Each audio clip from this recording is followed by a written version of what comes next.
Due anfore di epoca bizantina ed un vaso medievale. I reperti archeologici sono stati scoperti dal nucleo di polizia tributaria della Guardia di Finanza di Agrigento.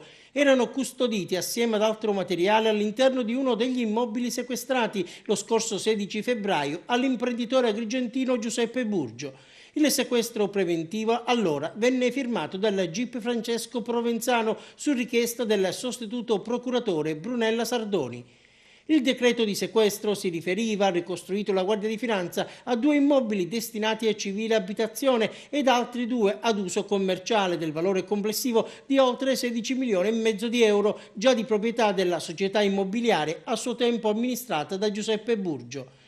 La scoperta risale al momento in cui i militari del nucleo di polizia tributaria di Agrigento hanno preso in possesso l'immobile, quello di via Minerva. Si sono imbattuti in due anfore ed un vaso antichi che facevano bella mostra di sé negli appartamenti dove Burgio era residente fino al giorno dell'arresto avvenuto lo scorso ottobre.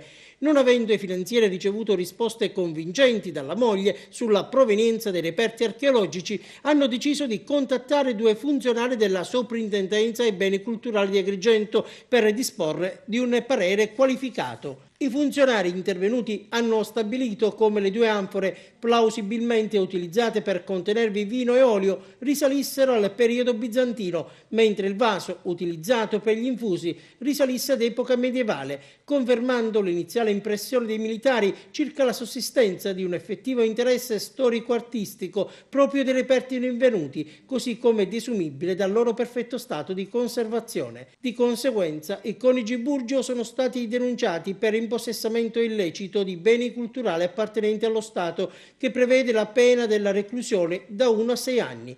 Le anfore e il vaso sono stati affidati in giudiziale custodia ai funzionari della Soprintendenza di Agrigento per consentire in futuro la fruizione alla collettività.